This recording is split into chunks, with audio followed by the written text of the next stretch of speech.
Hello, welcome to the Gab and Jules show. No Gab today, so look who's come down from Manchester. I'm back, Jules. I'm back, Jules. So good to have you back, my brother. Nedum Onuoha is with us for this packed show because we've had not just one, but two Premier League managers sacked in the last 48 hours. We'll talk about that, obviously. There's a big Premier League midweek round as well. And we'll talk about City winning, Liverpool winning as well, and cups all around Europe. But we have to start at Spurs because really this is the biggest story of the week. Thomas Frank gone. Some would say finally or eventually. Others say that maybe they didn't see it coming. Where do you stand in them deciding to let go? That's a good question. I think in some ways I'm a bit mixed with it. Just because, with managers, people say give them time, give them time, give them time. Yeah. I think it's fair to say the team wasn't doing as well as they would have hoped. For the fact that they're in the same position they were in a year ago when we were saying that was probably one of their worst ever Premier League seasons. Yeah. In some ways is alarming, but then it also runs parallel to them being in the knockout stages in Europe. Yeah. It's exactly the same as last year. But it just never felt like not never, but in recent times, not felt like the fans and others around it have been almost trusting of him to be able to do a good enough job for them to find better form. I agree. I think in the last 10 games that they've played, they've amassed 7 points, which is the same as Wolves, I know. who most people say are doomed. And the only team with the worst record is Crystal Palace. Yeah. So I think having watched that last game that they played against Newcastle, side who had no away record, Newcastle coming and essentially dominating for long periods in that game, it did raise the question, well, how long can this go on for? And in some ways, I guess they've seen that gap between this game and the next one against Arsenal to think, well, maybe it's time for a change. Yeah, I was a bit surprised because I thought they would give him until the end of the season. Not because they believed in him, because he would have been sacked eventually in the summer anyway. But just because now you need an interim coach for 3 months, whether that's Ryan Mason or Johnny Heitinga or whoever you want, and then you go through the process again in the summer, it just for me looked like that step up from a small club to a bigger club in the Premier League is very difficult, and not everybody can do it. And that, for me, that's... In what sense, though? How do you mean? You talking about footballing-wise or just like status-wise? A bit of both. I think he kept the same methods and the same ideas from Brentford to Spurs, thinking very naively, no problem, I'm going to do the same thing as Spurs, and it will work the same way. It doesn't. I think Spurs fans, Spurs players, probably Spurs direction, as in like top of the people, expect something different from you as a manager than doing what you did at Brentford. I also think that the players in the dressing room expect somebody different than the guy that was at Brentford. And for me, the lack of authority that he had on his team, which is clearly for everybody clearly to see, was also a problem. If you come to a bigger dressing room of a bigger club with bigger egos, bigger names, bigger players who've won more than you because you haven't won anything, by the way, you have to be strong. And if you're a bit too weak and open that weakness door, they go and smash When it. you say strong, what does that mean to you? Like, I think in authority, I think. In terms of what, like, are you talking, for example, about, say, Christian Romero? Yeah. So what do you think, for example, in this last week when he received the red card and he said what he said, what do you think a stronger manager would have done in that instance? I think they would have publicly called him out. For the words or for the red card? For both, Okay. I think there probably would have been a sanction internally, which there wasn't, like the last red card too. I think what Van der Ven and Jet Spence did when he said that to was a them, big go one, to the fans. Nobody at City does that with Guardiola, or nobody at Arsenal does that with Arteta. And yet, they hardly looked at him even, and not for the first time. I think... If you don't have authority on your dressing room, can you succeed at football? No, you can't now. And I think the authority side of things, it needs to be stronger when things aren't going well. When things are going well, everything's great. You see all the positives. But when people now look into you to try and find a solution and you want to believe in their words, but then the words that they're saying, they seem almost like shallow and not necessarily worth it, then I think that does become an issue. And it is a shame in some ways for him because I think he's one of those managers who I believe lots of people wanted to do well. Yeah. They felt like he could have been... It was a different feel to, say, some of Spurs' managers in the past. If we're talking, you've got like Ange, you've got Conte, you've got Mourinho. It's like it's a real spread of like what the managers can be. Yeah. But I think we'll be doing it a disservice if we don't talk about the injuries because they've had a lot of injuries. And the team that, say, he's putting out at certain points, it probably wouldn't be the team that you expected to be able to put out at this stage in the season. And that will make a difference. But I suppose it's the other side. And I think the point made there about why didn't they give him till the end of the season? I think the fact that they thought sacking him would give the club the boost says a lot about how bad things were. Yeah. Because there's no guarantee of who's next, but people feel relieved that he's not there anymore. And to believe that you're at that level of addition through subtraction for somebody who many perceive to be a positive person, I think in some ways it kind of shows that the club are in need for something stronger, but maybe not something as strong as like a Conte or Mourinho. Yeah, maybe. And also, I think with the fans, it got to a point where there was just no way back. It was so toxic, the booze. Even when your own fans saying you're getting sacked in the morning, it can't be nice. Yeah. And I think from a club point of view, as much as you have your own direction and you don't always have to listen to the fans or follow your fans, there's a point where like I've said this point, and some people might have heard me say this before, and I'm not gonna die in this hill as such, but I'm gonna be walking my way up there. Home form matters a lot in terms of general vibes and energy around a football club, because it's assumed in the back of many people's minds that points away from home are good. 3 points away from home should be the standard. Yeah. It can really affect how you perceive a season. Because, for example, Spurs' home record is the third worst in the division. Only worse is Burnley and Wolves. Yeah. Spurs have got 10 points from 13 games. Imagine. So you've got 50 or 60,000 people every other week turning up to see their team do absolutely nothing. Like, do nothing. Yeah. In those 13 games, they scored 16 goals. They're doing nothing whatsoever. And so when you gather and you're around your people and you're talking about it more, instead of like the diehards, for example, who are going to the away games, they see a slightly different version of football. Yeah. You have to entertain the people when they all come together. And he certainly wasn't doing that.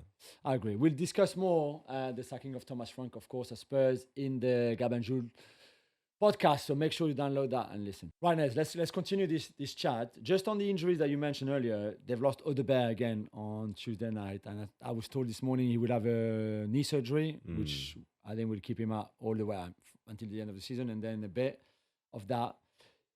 The issue I have with injuries, as kind of not an excuse, but maybe a reason or justification, whatever, is that it was the same last year.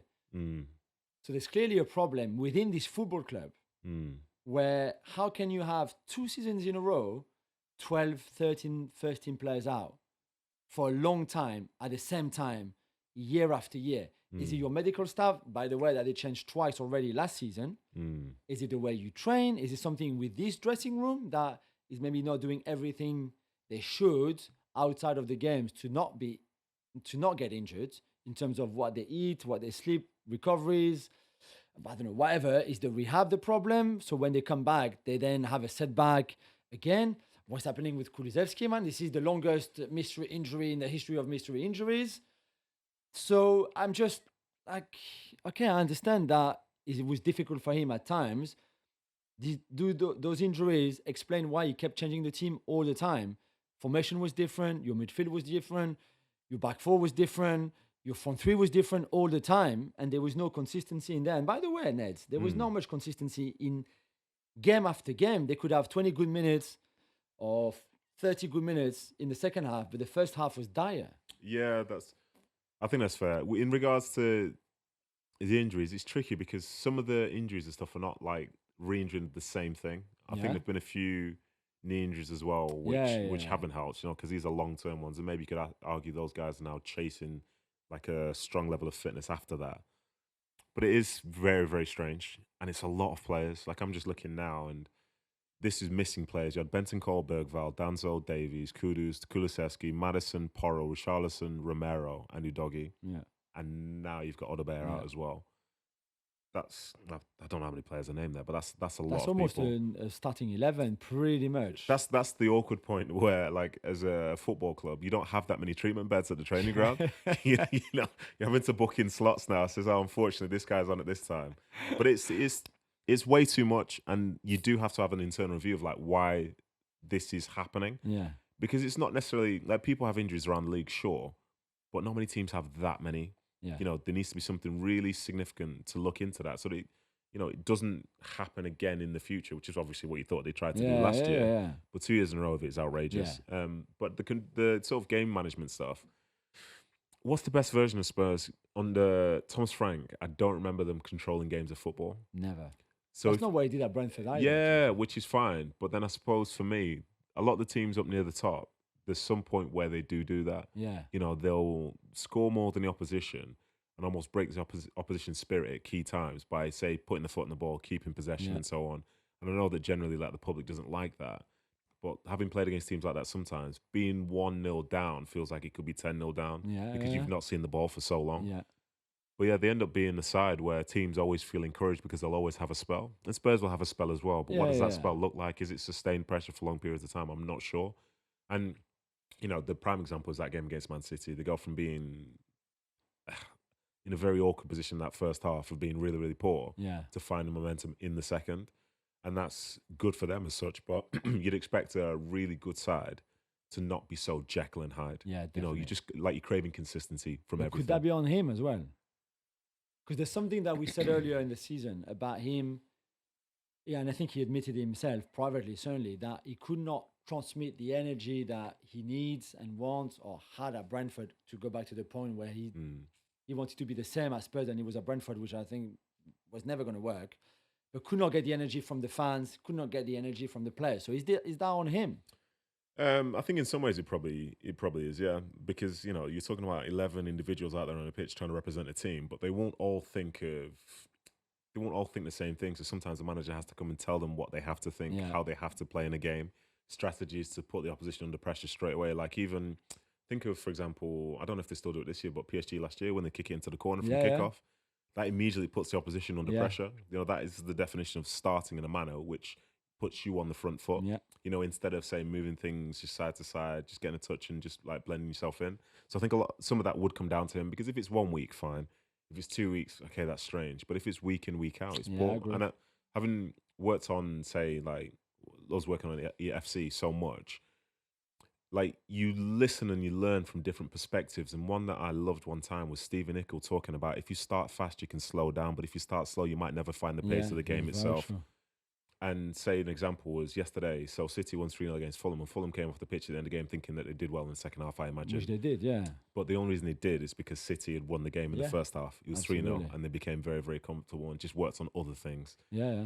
But for Spurs, if you start slowly, consistently, especially at home, fans aren't going to be having that. Yeah. The players themselves probably are going to be disappointed as well. And it offers encouragement to the opposition. Yeah. And given how fine the margins are in the Premier League, or just any league really, where everyone's matched up equally, you can't afford to be on the back foot for long periods of time. But that's kind of how they are. And I think some of that will come down to Frank and one of the reasons why he's not in charge. Yeah, I agree with you. I think that was a massive problem for them. So, okay, he's gone now. We said it would probably be an interim coach now between now and the end of the season. We also said they've got 12 days to prepare for the North London derby and the Arsenal game at home, by the way.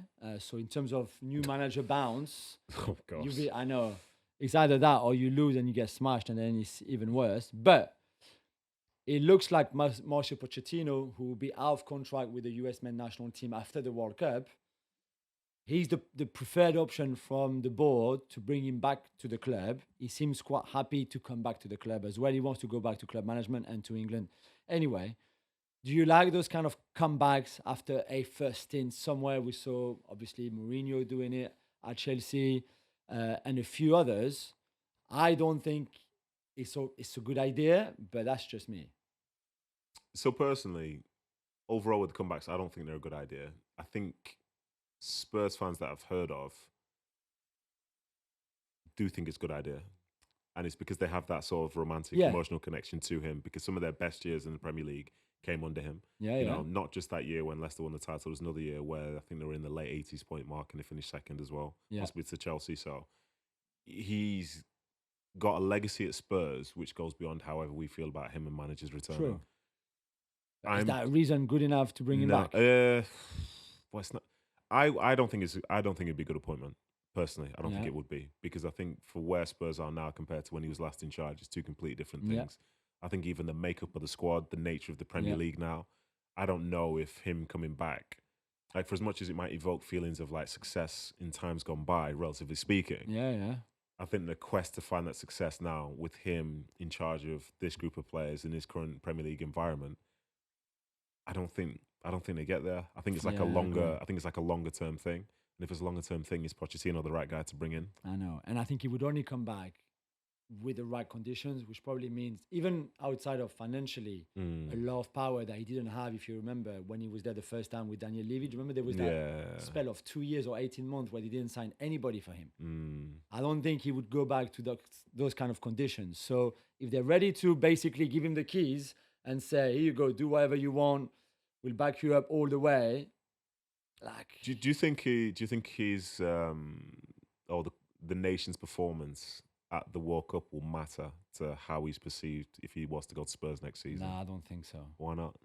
One, because it's the World Cup and it's the US. If he was the England manager, he'd be under more scrutiny than the US manager. So let's say he reaches the last 16.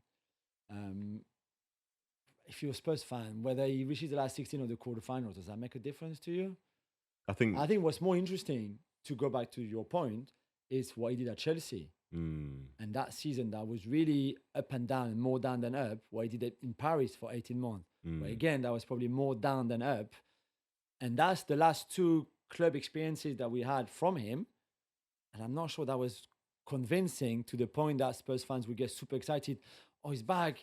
He took us to the Champions League final 5 years ago, whatever it was, or 7 years ago.